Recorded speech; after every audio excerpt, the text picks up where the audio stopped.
Hola, queridos conspiradores en casa, conspiradores. Hola. Bueno, hay un tema de particular importancia en la historia de México, que es la historia de la esclavitud, pero no la esclavitud, por ejemplo, del Imperio Azteca, ni la esclavitud que también se dio durante el virreinato y durante también el siglo XIX, sino la que se dio también en el propio siglo XX. Esto es importante recordarlo porque a veces creemos que por más que Morelos y Hidalgo dijeron que se acababa la esclavitud y la Constitución del 57 lo prohibió y la del 17 lo volvió a prohibir, no desapareció. De eso hablaremos.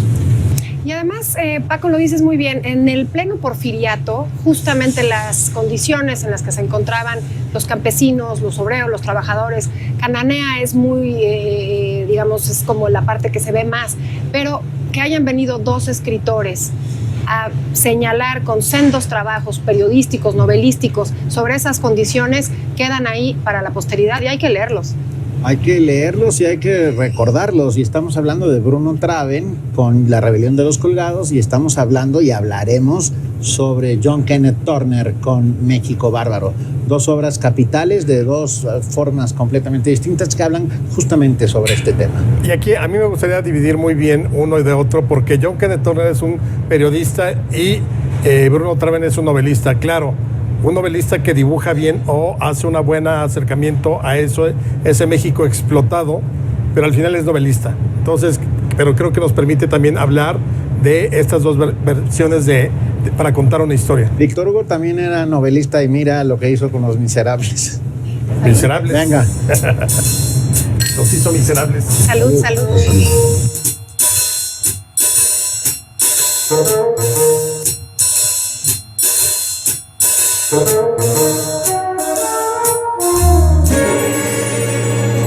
Bueno, yo creo que muy poco se sabe o ha trascendido, ¿no?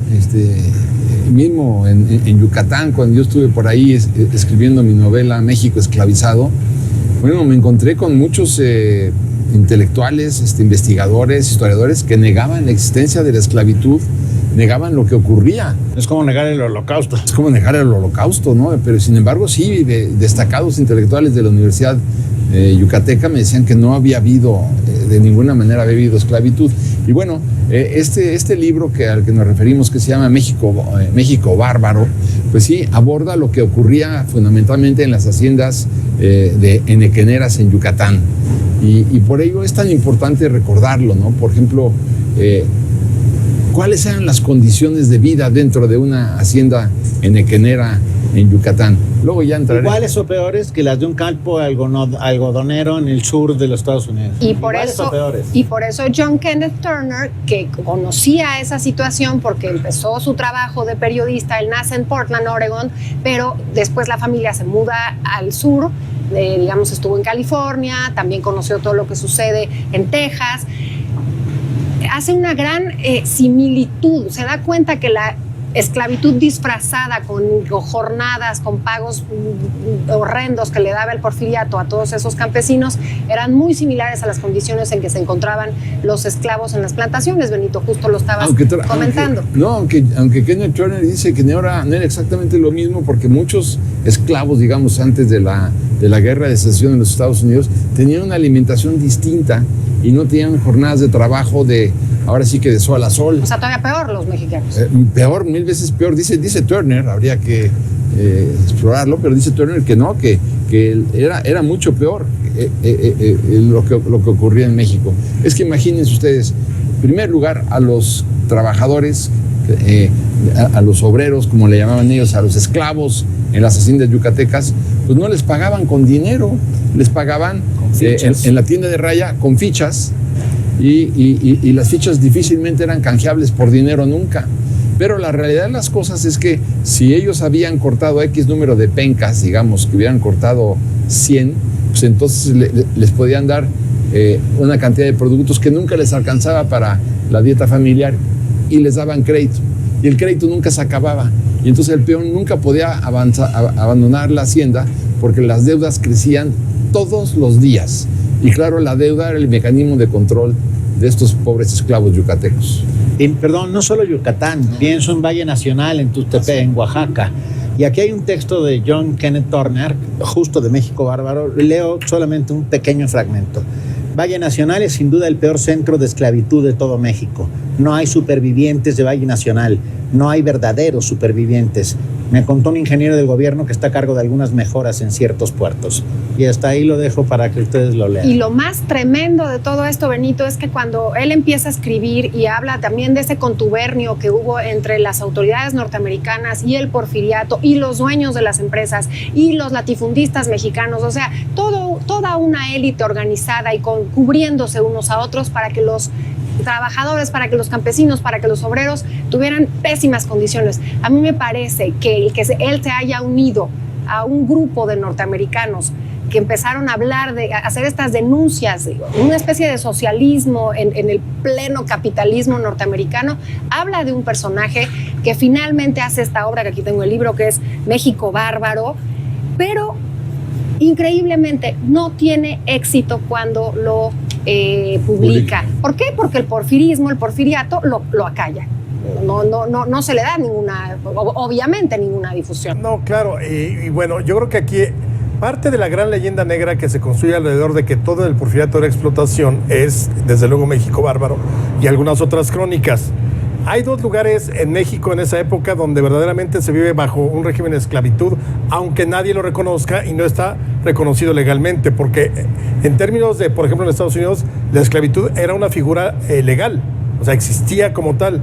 Acá, evidentemente, tú dijiste muy bien en la introducción, Paco, hablar de que venía la esclavitud estaba abolida desde la independencia y en la Constitución del 57 estaba muy claro, pero coincidió esa sobreexplotación en Yucatán y en Morelos porque los dos eran, digamos, enclaves económicos fundamentales para la economía mundial.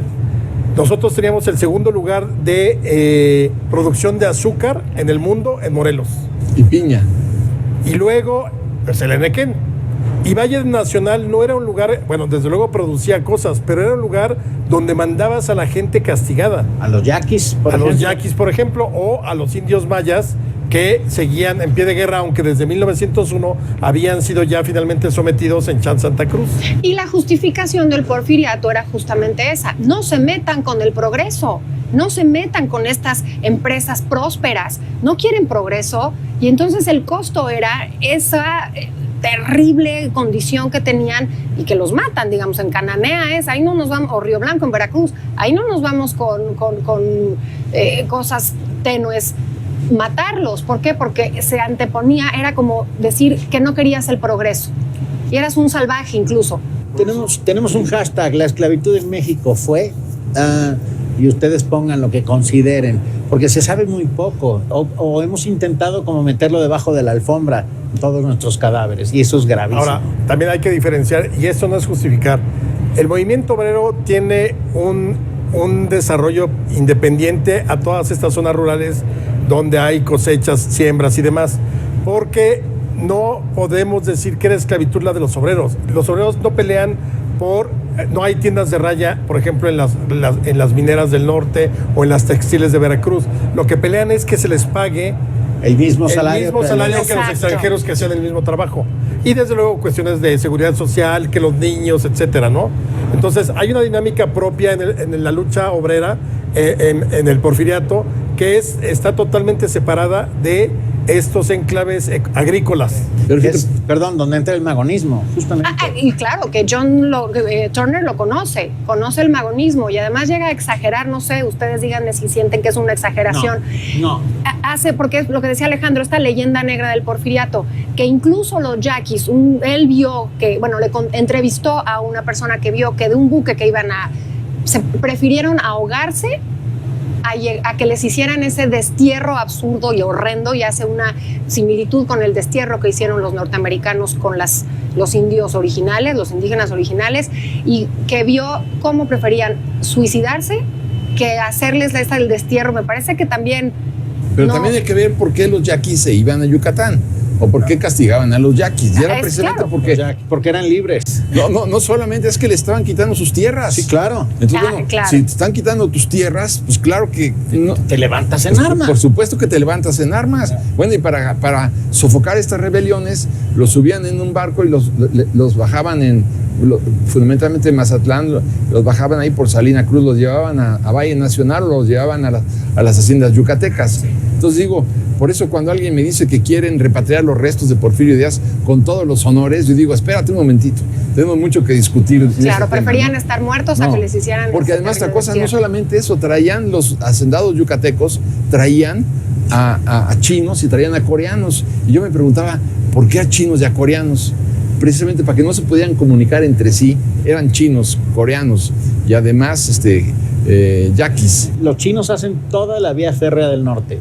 Sí. Son la fuerza de construcción de toda la vía férrea. De esa, todo el mundo habla del porfiriato y cómo hizo los trenes, bla, bla, bla.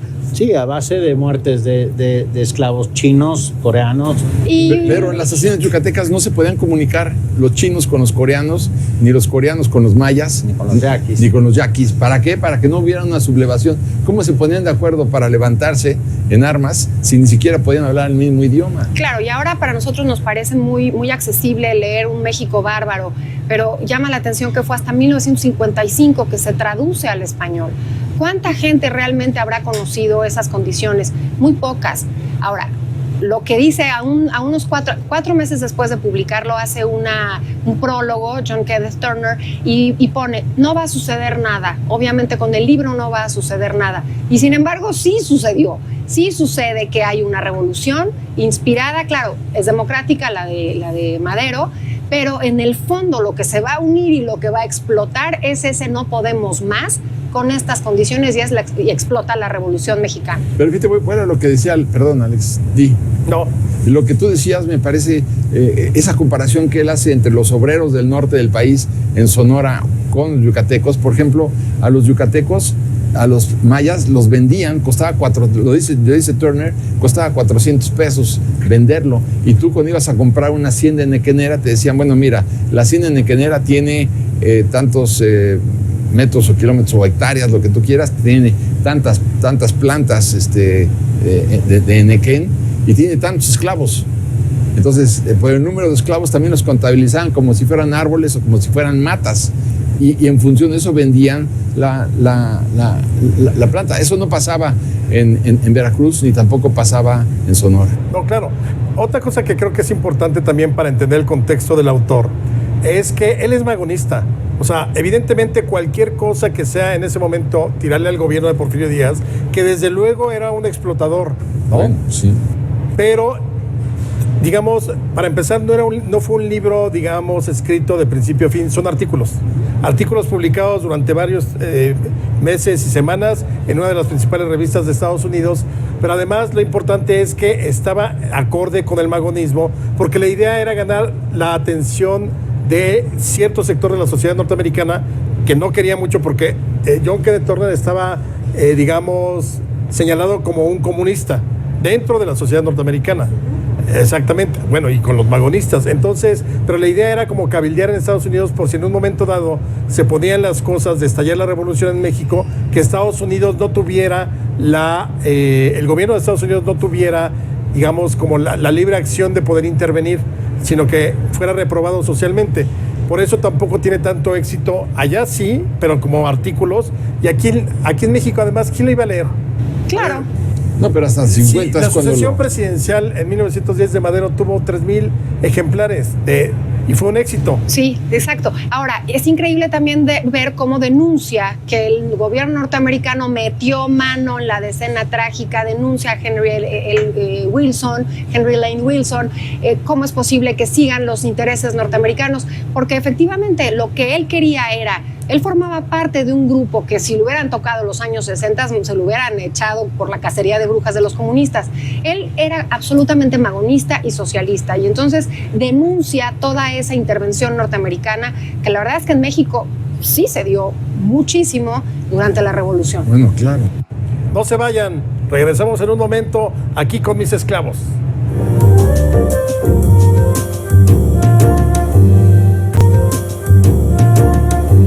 tenemos el hashtag la esclavitud en México fue Terrible. Fíjate nada por más. decirlo menos. Imagínate si fue terrible que los hacendados yucatecos disfrutaban la noche de pernada, ¿no? Que era Medieval. medieval. Absolutamente medieval. Que era el derecho que tenía el hacendado de pasar una noche anterior a la boda de una de las esclavas, ¿verdad? De las obreras, como, para pasar la noche con ella y desflorarla. Ese era el privilegio de los hacendados. Digo, cuando ves también lo que dice John Kenneth Turner, porque es importante recordarlo, cuando prueba la comida que había en las haciendas, era verdaderamente vomitiva. Dice que era un pescado podrido que ni siquiera podías llevártelo a la boca por el olor. Dice que después de olerlo estuvo como 5 o 6 días que no se podía quitar esa pestilencia de la nariz, ¿no? Es lo que comían, ¿no? Pero además otra cosa que también llama la atención, y lo dice él muy bien, eran las torturas, los azotes. Es decir, cuando te decían, a ti te corresponde cortar 50 hojas al día y cortabas 20, bueno, pues entonces te daban de latigazos. O te colgaban de los pies. Y de ahí viene la rebelión de los colgados. Eso fue en las monterías también. Sí, también bueno. en las haciendas, sí, es cierto. Te colgaban boca abajo. Y aquí es donde aparece este novelista que tiene detrás suyo una historia tan curiosa. Es fantástico. Porque hasta el día de hoy no sabemos a ciencia cierta ni sus orígenes ni su verdadero nombre. Sí, le decimos Bruno Traven, Le pero decimos hay Bruno muchos Traven, nombres. Pero era alias Robert Beck Gran, alias Hal Krops, alias Red Marut, alias Richard Maurhut, alias Tarbert Tordan, alias Fred Gaudet, alias Fred Maret, alias Bruno Marut, alias Red, y sigue una larga lista de nombres. Sí. Bruno Traven escribe entomólogo, escritor, novelista, guionista, sindicalista, otro sindicalista, por supuesto, que habla en esta espléndida novela, La rebelión de los colgados, justamente sobre eso, sobre cómo la esclavitud era un mal terrible del cual no se hablaba. Y este alemán llega a México en los años 20 y empieza se maravilla, obviamente se enamora de la cultura mexicana y empieza a hacer una denuncia absoluta y escribe nada más, imagínense, 12 novelas y también cuentos, libros de viaje que se han traducido a 40 idiomas. Y 7 de sus libros se han hecho producciones cinematográficas. Una es la que hizo John Huston, El Tesoro de la Sierra Madre, que ganó, Humphrey Bogart. y que ganó 3 Óscares. Y la otra que a mí es mi favorita, que es Macario, 1960, de Roberto Gabaldón, con Ignacio López Tarso. Otra más. La Rosa Blanca, claro. Que habla sobre la explotación petrolera. Esa es la más famosa, creo yo. Esa es la más Entonces, imagínense, escribía en inglés y en alemán. Y luego la hermana de López Mateos era su traductora, porque era su representante editorial. ¿Qué arraigo tenía a México? Es un personaje desconocido y es un personaje que ha aportado muchísimo. Bueno, pero ahí en ese contexto tendríamos que recordar las famosas monterías, ¿no? Las monterías eran haciendas productoras de caoba, ¿no? De la madera, y tenían que cortar. Imagínense la dureza de un árbol de caoba es verdaderamente. Si tú no tumbabas el árbol durante la jornada de trabajo, te colgaban. Y entonces te colgaban, pero te colgaban de los dedos, de los pies y de las manos, y te llenaban de brea para que te devoraran los mosquitos, para que te comieran los alacranes, las arañas, y por eso los gritos de horror de los colgados era verdaderamente de espanto, ¿no? Ahora, ¿de qué momento está hablando? Porque él no conoce la esclavitud porfiriana. Él llega ya en la posrevolución. Así es. Está hablando de los 20. ¿Seguía existiendo eso o ya es el novelista que junta? No, seguía existiendo, siguió existiendo durante decenas de años. Ese es el verdadero problema. Eso es lo grave, porque el porfiriato, los gobiernos de la posrevolución poco hicieron para tratar de remediar ese asunto. Y él hablaba de que le daba le generaba mucha molestia que no lo consideraran un escritor mexicano, a pesar de sus seudónimos y de todo. Y en 1951 finalmente le dan la nacionalidad mexicana, pero nunca es considerado un escritor mexicano. Le decía eso a su esposa. Y no sé si sea cierto, pero que al final, ya que se va a morir, le dice a su esposa, ahora sí que yo me muera, ya puedes decir que soy Red Marut, el anarquista bávaro. Obviamente estaban permeados de todas estas ideas magonistas, anarquistas, y que lamentablemente muy entrado ya el siglo XX, México seguía padeciendo de todo eso. Tengo un amigo que tiene una colección de fichas de las que tú decías, de las haciendas enequeneras. Tiene un par de cajas con las fichas de lo que valía cada una de las, con las que le pagaban a... Las fichas. Porque era importante también recordar, como ya les decíamos, que la deuda era el principal argumento para detenerte, y quien se atrevía a escaparse de la hacienda y te agarraban los guardias del porfiriato o las guardias blancas, claro, o las guardias blancas de los hacendados, y te agarraban y tú no podías demostrar una carta de liberación del hacendado, te regresaban a la hacienda y los azotes eran verdaderamente de horror. Pero no solamente eso, tenían que darle una gratificación a las guardias blancas o una gratificación también a las guardias porfirianas, y esa gratificación que le daban te la cargaban a tu cuenta, y ya de esa manera jamás podrías salir de la hacienda, porque nunca te iban a dar una carta de liberación, ni trabajando 48 horas diarias. Entonces, estas canalladas son las que tenemos que rescatar para que sepamos lo que pasaba hace un siglo en este país. La esclavitud fue con el paso de los años cambiando de nombre para convertirse en explotación.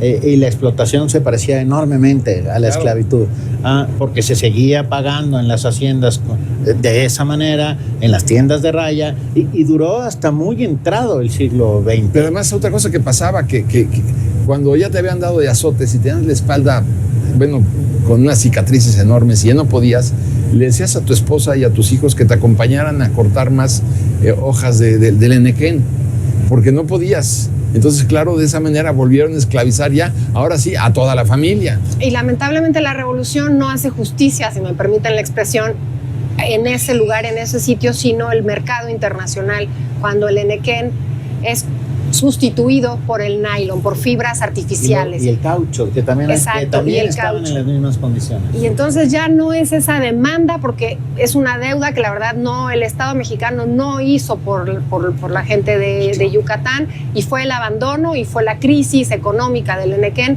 la que hace que la gente se vaya. Y hay una especie de destino manifiesto, porque todavía puedes visitar las haciendas enequeneras, lo que queda.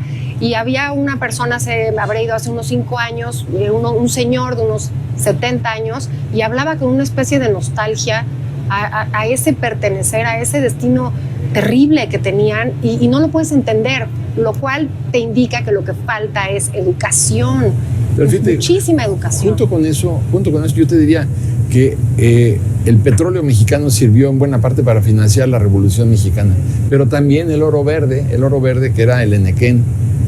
Carranza cuenta con qué agradecimiento recibe los impuestos crecientes que les imponía a los enequeneros, pues para seguir financiando esa parte de la revolución. O sea, sí dentro de la miseria en que estaban todas estas personas, el dinero de las exportaciones del enequén, que era enorme, porque en la Primera Guerra Mundial mandan las cuerdas para atracar los submarinos, los barcos, los cruceros, eran hechas con enequén. Los costales donde mandaban los alimentos eran más resistentes que el yute, por ejemplo. Y estaban abiertos, no llegaba podrido como el algodón, sino llegaban en buenas condiciones los granos al frente inglés y al frente francés. Entonces, claro que pues esos palacios que tú encuentras en Mérida, ¿no?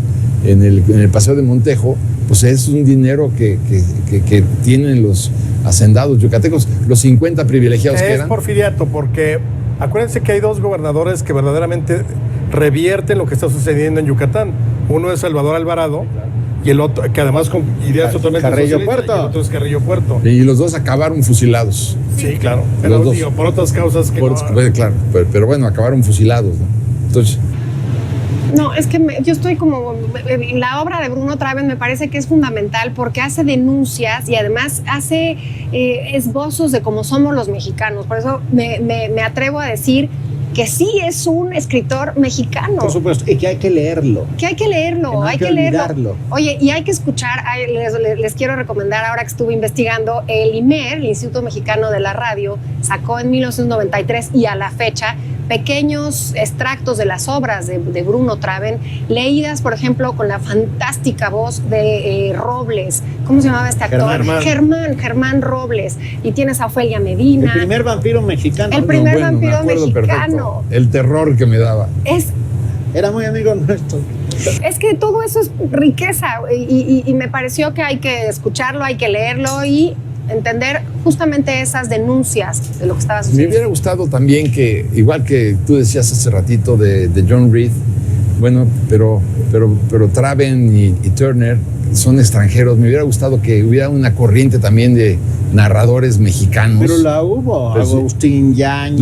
No, de este tema me refiero concretamente a la denuncia de la esclavitud en México. Que nunca más esclavitud. No, jamás. Nunca más. Salud por eso. Nunca más.